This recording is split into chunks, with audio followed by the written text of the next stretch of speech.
Hello and welcome to Watchdog Wargaming. Today I'll be talking about the Warlord Games Open Day, which happened on Saturday, 21st of September, at their new premises in Nottingham. My son and I, we drove up bright and early from Wiltshire, all the way up to Nottingham.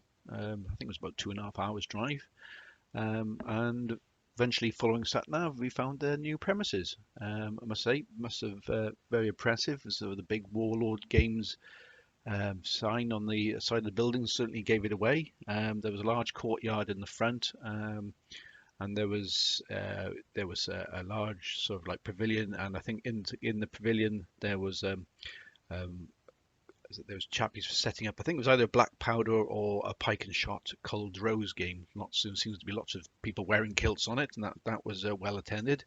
Um, there was a gentleman showing his new software for a sort of for an app for building your armies, which looked very impressive.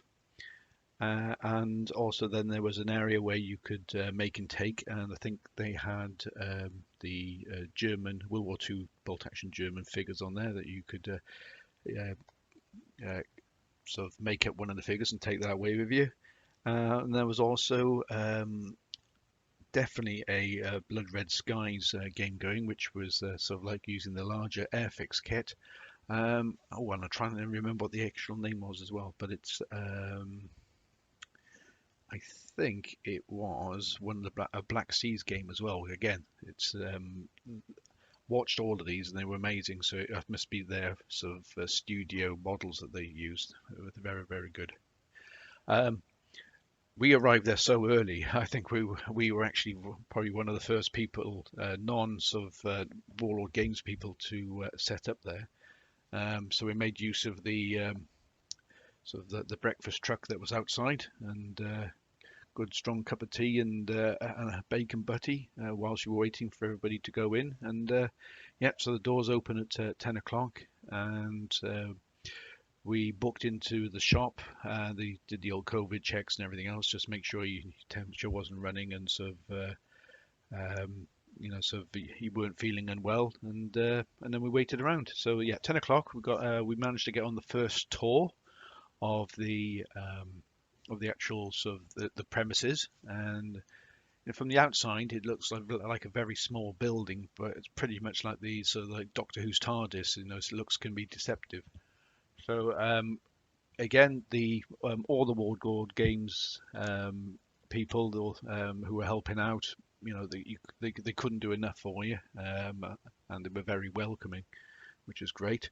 And they started out handing out whilst we were waiting in the foyer to go upstairs to where following the guide. We got handed out this goodie bag, so to speak. And if I remember rightly, there was we did laugh. There was an inflatable 17-pounder shell in there. So I've got one actually on the table here now. There was a sprue of Judge Dredd counters, a Warlord Mythos Aztec promotion figure, a blister of Epic Battles casualty markers. One thing I didn't like, there was the 28mm bolt action. I think it's a paramedic carrying another casualty. I haven't seen one of those, and I've been after one of those for a long time. There was a Black Seas resin sinking ship. Now my son had a big one, and I had two medium-sized ones. So I suppose that's what they were doing, which again was very nice. But I don't play Black Seas, but the actual resin cast itself was brilliant, and I actually might sort of paint it up just to see, just for fun. And then there was like this A4 poster for the Gates van and Terry's, which again, it was not expecting all those goodies, and it was brilliant. So followed the guide upstairs, and the first office that we were sort of guided into, you had John Stard was sat there, and sort of again welcome us all to Warlord Games. Had a bit of a chat with us, and sort of his office is amazing. Not everybody's got a great big wargaming table in the middle of their office. That when I had a look on it, you had I think some of the releases that he's done recently in magazine with his Indo-Pakistan troops, they were actually all over the table and underneath it as well. Stunning figures. But what caught my eye as well was just in front of it, there was, I'm not sure if these are a new range, I could be wrong, but it was a case of there was Napoleonic figures. When I looked at them, I went, oh, okay, they don't look like some of their Waterloo range, and apparently they're Peninsula figures. So it's well, there's a picture on here anyway, so you'll see it. It's as we go along, and they were again stunning figures, stunning castings, and they were all painted up. So yep, then so we followed out the guide into the next room, and the next room that we went into was where there was to the left-hand side, there was a large sort of like display set up with all the cameras and all the lighting around it. Clearly, that's where they take all the photographs for all the books and all the web shots and everything else.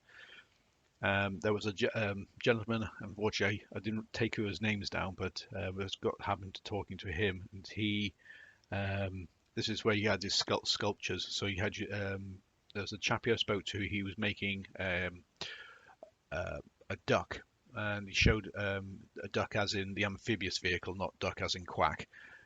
He was showing us the various stages from making it 28 mil scratch build from using plastic card all the way up to sort of like making a resin cast of it, mold cast, and everything else. And so I would class that the traditional way of making models, and some of the stuff that he had was amazing.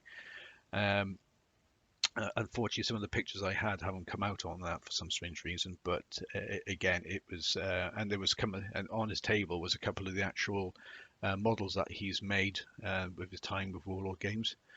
Again, they were very, very passionate about what they were doing, and so as we go along, you'll see that everybody we spoke to at Warlord Games was very passionate about what they were doing, the company they're working for, and their products. So it's and that was good to hear. So we went on to the next table, and there was a gentleman that's sort of doing it the more modern way, sort of like CAD and sort of computer-aided design, drawing, everything else, and again, there was new ranges they were talking about. One of the ranges is coming up, which it'll be one of their display cabinets later on. Was the 2000 AD comic. I know they're doing Judge Dredd and everything else at the moment, but they're also doing Slain. It's like a fantasy. Fantasy was set in the UK, and UK sort of like Dark Ages. Where you got your druids running around and everything else. So you've got, Slain as a berserker. I think he's got a little green goblin mate called Urko. I'm just trying to remember what all the other characters were. So they've got a complete range of that coming out shortly, and some of the photographs I'll show later on in there, sort of coming out shortly, sort of cabinets where if I'll zoom into them, I'll be able to show you where they are. But again, so you had your traditional way of making models, then you had your CAD design. Paul Sawyer was in there as well, and said hello. I met Paul Sawyer when he worked for the GW quite a few years ago. And so it was. Strange enough, he actually remembered me, which was spooky.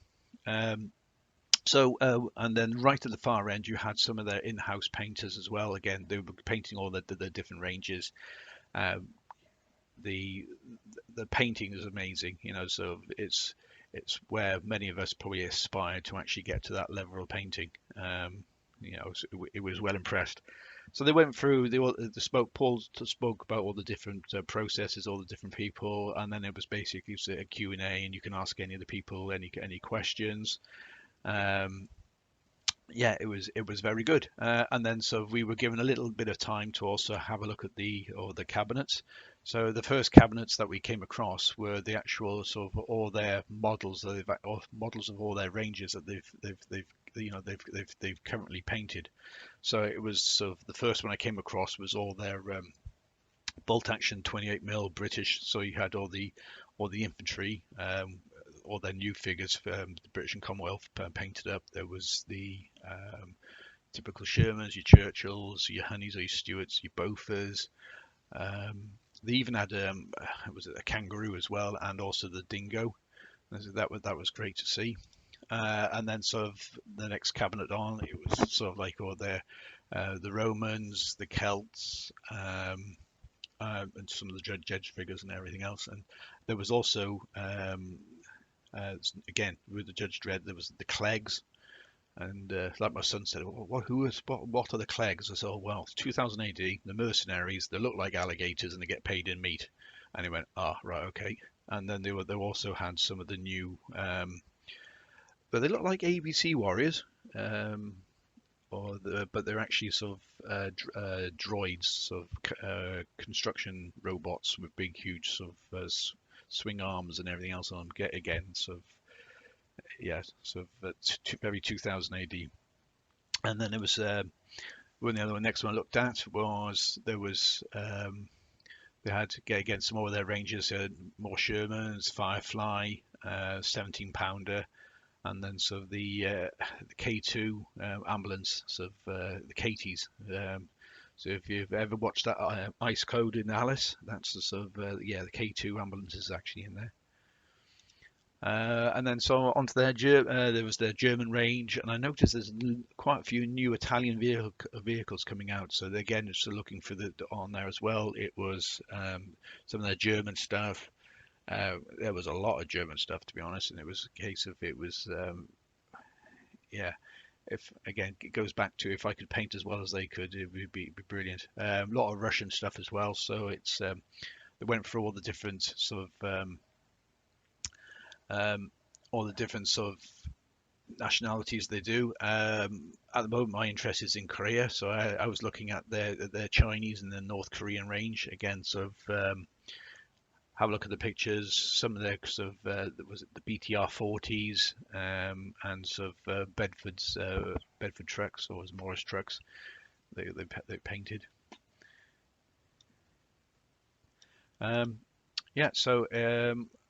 And then it was also so all the German stuff in sort of the winter camo, the sort of like the three was it the ambush colors, desert colors, so you had your sort of the early war, it was your the field grey, the grey. Basically, they had all the German vehicles in the various different sort of winter, autumn, camouflage, early war, late war periods. It was great to see, and some of the actual models have been nicely converted. And again, it's the sort of some of the Korea tanks as well. So we've seen the Centurion. Again, going back to John Stallard with his Indo-Pakistan war figures, they were making most of that. A lot of chieftains in that, centurions in that as well. So, but later on, there was actually some centurions that were painted up slightly different. So there was ones that I saw that were painted up as they were in Korea, also ones that were painted up for the Suez, and I think there was actually one was painted up as an Israeli one as well. So are we now looking at potential other theatres they may be looking at? Who knows? And then again, you had the tanks that had the scary tiger faces on the front. Again, they're from Korea. So so we whizzed through all their design studios. Now at that point, they did have a cupboard, glass cupboard with all their future releases. Now I'll come on to that later on, but because there's quite a lot of interesting things in there which we'll talk about. And then sort of what I went on to then was actually we got taken back downstairs into their sort of the main area where they produce all the metal and plastic figures, or resin figures. Again, you're talking to the tradesmen down there, all the metalsmiths and everything else, very, very passionate about their work, very knowledgeable. They've been there, done it, they've got the t-shirt, and it's what they don't know is not worth knowing. And they were talking about sort of, so when they're when they're recruiting new staff. So if it's not people who sort of been who's they come in, oh yeah, we did this in another company. They're there, there's people who are willing to learn and to do it their way. And it was I can understand. I can understand where they're coming from, but also as well, what they were looking at was if an individual would fit in with the team, because it's, at the end of the day, you're all spent, working side by side with each other, so you all got to get on and have a love and a passion for what they do, and they certainly do. Um, so what I did pick up, there's a little bit of friendly rivalry between the resin casters and the sort of like the metal casters, and yeah, that was nice to see. On the metal one thing I wasn't aware of. I actually was just an impression that they just used sort of one type of alloy to make the metals, but apparently there's a different metal for in America that's got less lead but more silver, so it sounds more expensive. And then sort of the ones that they use in the UK. And also they talked about the different molds. Sort of like when they first came out, they were rubber, they were very perishable, didn't like the changes in the heat, and then they went on to these different sort of latex one or silicon ones, and they showed us what they're using now. So it's sort of like half expensive silicon and half cheaper silicon, which makes sense. But again, some of the figures that they actually produce was amazing. And lucky enough, they had just gentleman I was talking to had just done a run of the Steiner figures. So I was a little bit cheeky and just because my son got given one, I went, oh, because if he's got one, can I have one, please? And so yeah, he said yeah, and so well, I was very grateful, and so at some point that'll be painted up for my Operation Sea Lion Fallschirmjäger, and or unless we do was it the Eagle has landed scenario. And then sort of on the way out, they actually had a big table of all the figures that that they've painted. What I was surprised as they had sort of a lovely Deutsche Afrika Korps army, but I noticed a lot of it was actually British and Allied captured equipment, kit and equipment. As you can see in the pictures, it was great to see. Um, the old eye candy, and then there was other things as well. There was little things that captured Bren gun carriers with packs with anti-tank German anti-tank weapons on it, and Kuberwagens with the Panzer was it Panzerfaust or Panzerschreck? Yeah, Panzerschreck on a mounted. It was and sort of like Napoleonics and a couple of other sort of Celts as well, running around with just not much on apart from blue.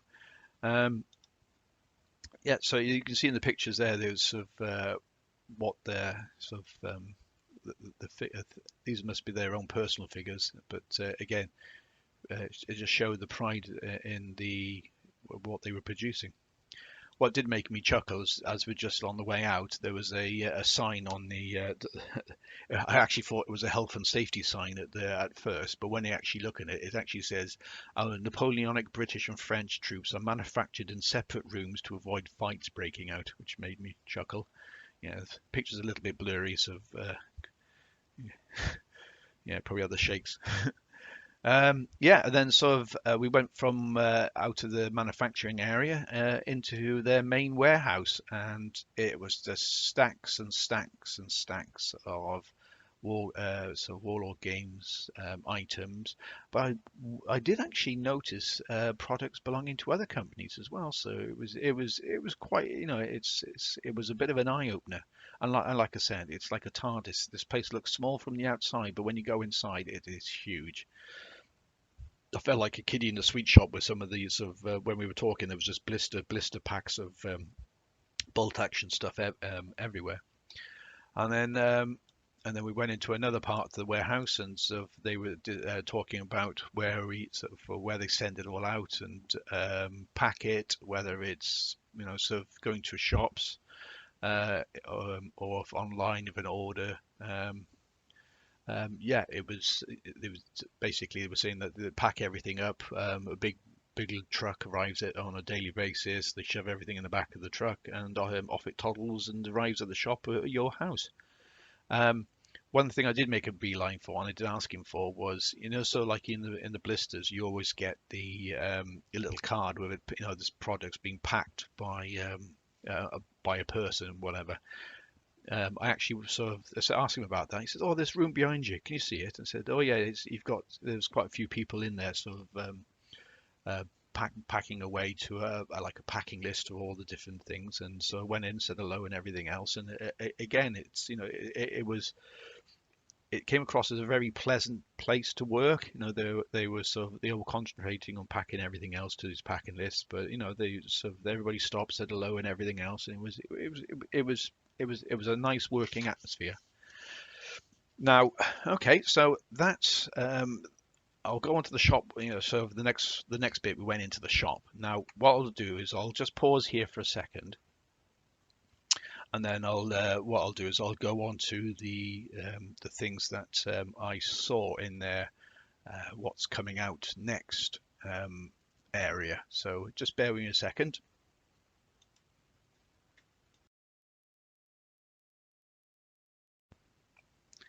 Okay, and welcome back after that quick 2-second break. In the first cupboard, in no particular order, we'll start at the back left. So they had like a Finnish Stug that was all painted up nicely, and then sort of in front of that there was the Korean War Chinese PVA SMG squad. Now, so that's one thing that has been missing from the Chinese armies within Korea is the actual SMG squad, which was nice to see. But also to the right of it was a pack horse called Sergeant Reckless. Now that is actually one of the characters from the actual Korean War book, but also in real life there was actually a Sergeant Reckless, who was a horse that was bought at market by the US Marine Corps and was used for carrying ammunition back and forth to the artillery lines. The horse got to know the sort of like the route so well they could actually leave him go on its own. He went back and forth quite merrily, and at some point he also carried the wounded back from the front to the rear areas. Sergeant Reckless apparently was meant to be the figure that was meant to come out with the Korean book when that came out, instead of the Frozen Chosen Marine figure with the bar. So that was interesting. And I did mention there was a Centurion. So if you look on the other, there's a Centurion with the H on the back. Now that is the Suez Centurion. Did I say Churchill? No, Centurion. Painted up on there as well. So that's for the Suez Crisis. So it's where the British and the French ganged up against the Egyptians for causing a little bit of grief with the Suez Canal. And then just to the right of it is a Project Z. Now, I believe there's going to be a re-release of Project Z. I've just had this funny feeling about it because there was this that was in there as well. So I've got the old Project Z box set when it first came out, and they haven't given it as much love recently. But I've got a fuzzy feeling it's coming back out. And then to the right of it, they got it's a Humvee in sort of like 1980s US Army colours. And then on the Russian side, then in the front left, you had the Bolesky brothers, Soviet partisans, and then there was Belgian infantry on bicycles, Soviet assault engineer flamethrower teams, and then then I noticed then at the back there was the small German half track, so that was the 250, 250 series. They had all the different variants on that as well. So there's your normal one that's armed with the LMG. Then there's the Pack 36, and then there's the one with the 20mm cannon. But also then they had actually some of Italian armored car and an Italian tank to the right as well. But what caught my eye was actually there was a sprue of Italians, and like it says on here, plastic Italian army and black shirts. So the black shirts, if you don't know, were the hardline fascists of the Italian army. And then you had sort of like the Italian, was it AB-40 armored car, the Lancia flame tank, the Italian M11/39 medium tank, and then they had two trucks. It was a normal Fiat one with a sort of like canvas top, and then sort of an armored version of it. Also as well, they had the Italian San Marco Marines. This will all probably to do with the release of the was the Italy Codex book that's coming out shortly, or was it Italian soft underbelly. Yes, but also as well, you had the Italian colonial squads as well, the Etruscanians, Italian engineers. Again, I'm not sure if those ones were the plastics or metal, but could have been undercoated, and I forgot to ask. Yeah, and then sort of then it was actually went on to the slain figures. As I mentioned, this is off the 2000 AD comic, so where you get Judge Dredd from as well. So you had, as you can see on there, you had they call it the Droons, and then sort of the Earth tribes. So yeah, the Earth tribes are the good guys, the Droons are the bad guys, sort of thing, and all the different characters in there as well. So sort of lovely scopes. Slane's the main character, so the berserker who looks like he's wearing a kilt, and like I said, he's got a little goblin or mate of him called Urko. Yeah, so that was all in there as well, and then so there was the I'm just trying to remember there. So the Blood Red Skies. I saw some. There was like a meteor. I think it's a Brewster Buffalo, a Typhoon, and there was a couple of other. Was it Heinkel 111, and I think it was another Spitfire, or one of the MiGs, but it was actually painted in Russian Soviet colours. But what did catch my eye was to the right there was the TARDISes, and in front of the TARDISes they had a unit. So you had Brigadier Lethbridge Stewart, and I can't remember. He had a sergeant.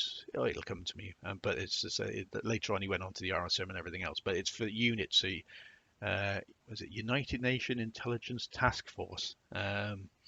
Was it Brigadier Lethbridge Stewart? His favourite way of stopping Daleks or anybody was 5 rounds rapid, whether that was with an SMG, a pistol, or a bazooka. Yeah, so it was be interesting to those.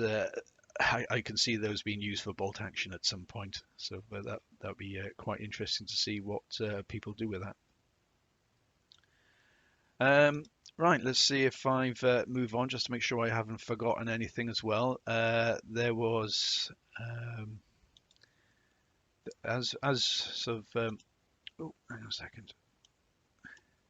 So moving along, so then it was we've moved into sort of the black powder era, and so we saw earlier on there was some peninsular British infantry one, but then it was actually in the same what's coming out soon. There was these particular troops. Now I don't recognise what nationality they are, so unfortunately I don't play black powder, so I'm not 100% sure what which troops they represent. Yeah, I'm just so there was new infantry, there was new cavalry figures. Napoleonic Dutch and Belgians. Yes, so okay, so that big thing on there gives it away.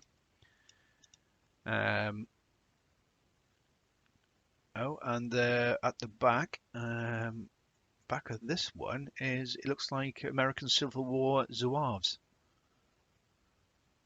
As you know, Zouaves were actually on both on the Confederate and the Union sides, because it was basically they wanted to mirror the same uniforms as these Moroccan Zouaves that were out at the time. There's actually a lot of other Napoleonic Napoleonic and American Civil War on there as well. But you'll know what I'm on about. Um, and then finally, we were also given when we went around going around the, sort of like the forge, the actual Open Day 2021 figure, which is Lucky Jack, and that was off the. Oh, I'm just trying to remember the name of the film was now. Something on Commander. But again, it's I saw this in their shop, and so I took a picture of it, and it's again, I'll find some use to that. But it's a case of lovely sculpt, and it was something different, and change is good at rest when if you're painting Germans or British, to do something different for a change makes a nice change. So that's where I stopped with everything else with on the figures and everything else, but then sort of went into the shop and then sort of proceeded to empty the shop out of all their Chinese, and then if they didn't have it on the shop, one of their the Warlord Games helpers went out into the big warehouse that we went into earlier on and actually came back with it. And I was told that if didn't have it on the shelf, they would actually cast it up there and then, which was amazing. Okay, so I'm just going to take also at the till. Warlord Games were actually running a charity raffle with some big prizes, and all the funds raised was actually going for Models for Heroes, which is a great organisation that provides meaningful and mindful activities through modelling, modelings of tanks, aircraft, aeroplanes, ships, you name it, and as a activity to improve both UK's armed forces and emergency service personnel for their mental health. It's with model making, as you probably aware, you end up focusing on things, and everything else sort of disappears or comes secondary. So again, with people who've got injuries, it helps with their motor skills, and all in all, it's got lots of positive mental health benefits, even if it's just getting together with your mates and talking about models, how you paint things, and everything else. Both online and face to face. So there's some detail. I've put details on there for Models for Heroes. So if you want to know more about them, so jump onto their website, or even private message me, and if I can't answer your questions, I'll find out some of you who can. One thing I bumped into a gentleman called John Russell. Now, John Russell, I only know him through the Facebook career page, which he runs in the US over in America. But apparently, he also runs events for Warlord Games over in the States, and is actually one of the main people over there as well. He also co-wrote or co-authored the actual career book. I run and set up the UK Facebook Bolt Action career page. Again, if you're interested on that, PM me and I'll send you the link. Please join us. We got talking about when Bolt Action Korea was released. There was a number of these coins that were released on the first events. Now, I went to one of the first events, and unfortunately, I didn't get these coins. And I just mentioned it to John in passing, and I knew he was coming there, so I tried to find him just to say hello. And it was great to meet him. And he said he presented me with not one but the whole set, which he brought over from the States. So I was very grateful for that. But also as well, he actually brought his father, and his father was actually a Korean War veteran himself with the US Navy. So we had a bit of a chat about his experiences over there. Being ex-veteran myself, so it's very relatable to what sort of things that he was talking about.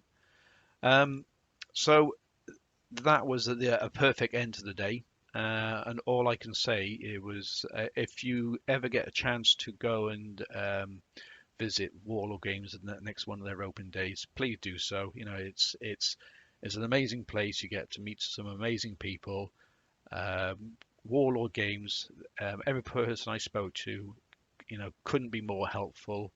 The staff that work there are very proud for the company that they work for, and so they should. It shows in the products that they produce, whether it's been designed, painted, or in plastic, in resin, or anything, or metal. They're very proud of what they do, and so they should be. So yeah, I know I'm not a sort of a Warlord Games fanboy, but it's a case of if recognition is due, then they get it from me. It was a great day, and you know it's yeah, we left Nottingham for the long drive home, and so me and my son had a good old natter on the way back, and yeah, so I look forward to the next event. So thank you for joining me. Much appreciated, and sorry I've waffled on for so long, but hopefully you've seen some of the new stuff that's coming online with Warlord Games. So be good, and I'll catch up with you soon. Okay, all the best. Bye now. Pause for a second.